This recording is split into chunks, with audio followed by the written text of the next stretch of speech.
On a fait des avancées, surtout ces 8 dernières années. Je crois que cela est spécialement remarquable que nous avons fait beaucoup d'avancées. On peut se permettre de le dire. Avancer sur le plan infrastructure, avancer sur le plan réforme. Et tout ça là contribue à faire du Bénin un autre Bénin que ce que nous avons connu depuis plusieurs années. Et en cela, il faut tirer un coup de chapeau à son Excellence le Président Patrice Talon, qui est véritablement un homme d'État.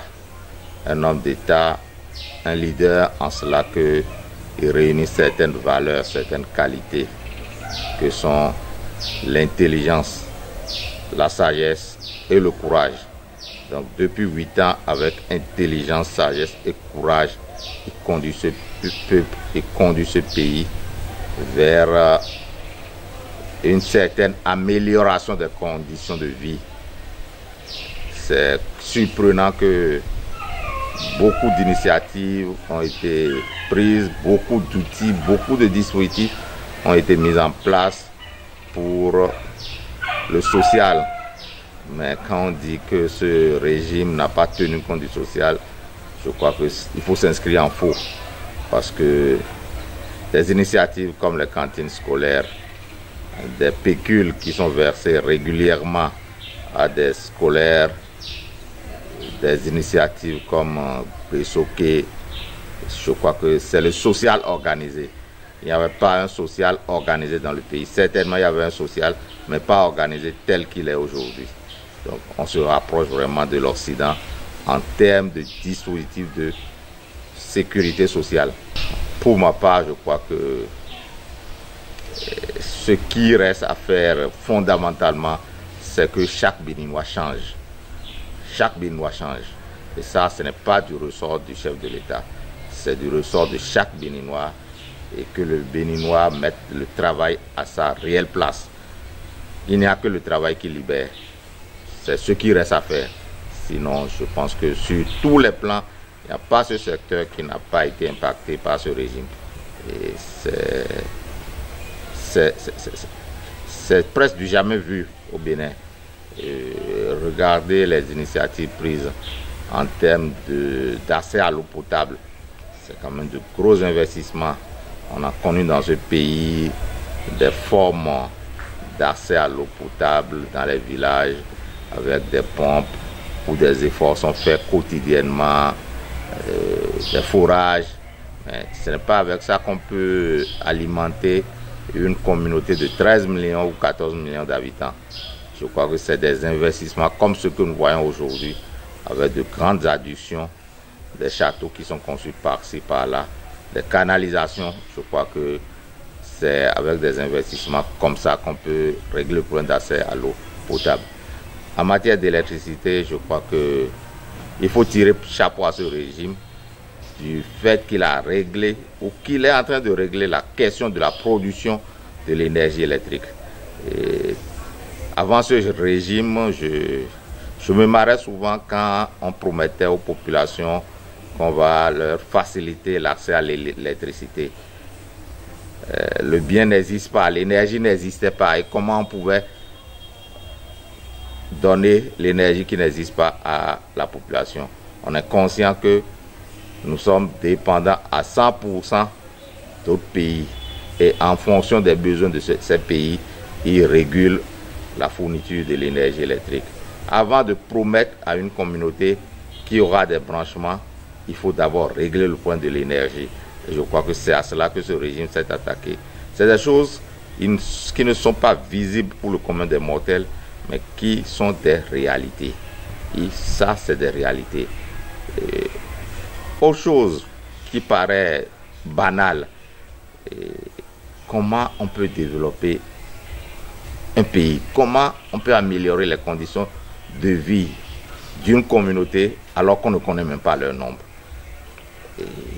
Aujourd'hui, l'état civil, c'est vraiment réglé au Bénin. C'est un pas de géant. C'est un pas de géant. J'avais l'habitude de dire, quand nous achetons une parcelle, on a la convention, on a un titre. Quand on achète une mobilette, on a comme on le dit vulgairement, le papier de la mobilette. Mais il y a beaucoup d'hommes au Bénin qui étaient sans papier. Ça veut dire quoi? Vous allez vivre des décennies et partir et vos descendants ne pourront pas prouver que vous avez existé. Il n'y a aucun papier qui atteste que vous avez été un Béninois avec des droits et que vous avez vécu. Donc il faut saluer ces initiatives. La réforme de l'état civil, je crois que ça, c'est très important pour le pays. Et beaucoup de choses qui ont été réalisées. Dans le secteur de la santé, c'est pareil. Je crois que ce qu'il faut aujourd'hui, c'est vrai, il faut construire des infrastructures, il faut améliorer le plateau technique des formations sanitaires, mais il faut mettre des systèmes de régulation, de supervision, de suivi de ce qui s'y passe. Là, je crois que le personnel même comprendra qu'ils sont suivis par rapport à ce qu'ils font et forcément, ils vont améliorer leurs prestations. Donc, il y a beaucoup d'initiatives, la sécurisation du patient, la prévention et le contrôle des infections. Voilà des choses qui ne sont pas perçues par le commun des Béninois, mais qui contribuent fondamentalement à l'amélioration des conditions sanitaires dans le pays. Tory fait son petit bonhomme de chemin. Tory fait son petit bonhomme de chemin. Mais il reste beaucoup de choses à faire en termes de planification, en termes de programmation. Parce que Tory s'apprête ou accueille déjà le trop-plein de Calavi, de Cotonou. Et forcément, il faut commencer progressivement à planifier et à mettre en place des infrastructures pour accueillir un des besoins pressants de Tory aujourd'hui, c'est l'urbanisation. Parce qu'il ne faut pas que les gens viennent s'installer comme c'est le cas à Calavi ou dans d'autres banlieues du Bénin. Il faut préparer l'accueil des populations qui viennent aujourd'hui s'installer à Tory. Donc il y a un effort à faire en termes de planification.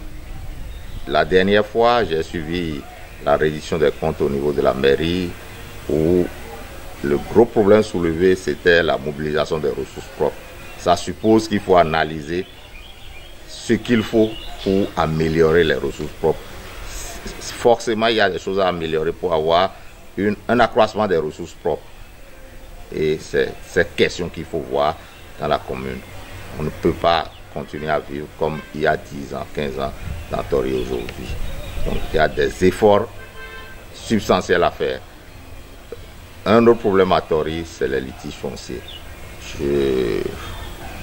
Je souhaite vivement que des efforts soient faits aussi bien au niveau des autorités politico-administratives, au niveau des autorités traditionnelles. Je souhaite que des efforts soient faits pour que on ne continue pas à traîner des litiges, à ne pas en finir devant les tribunaux.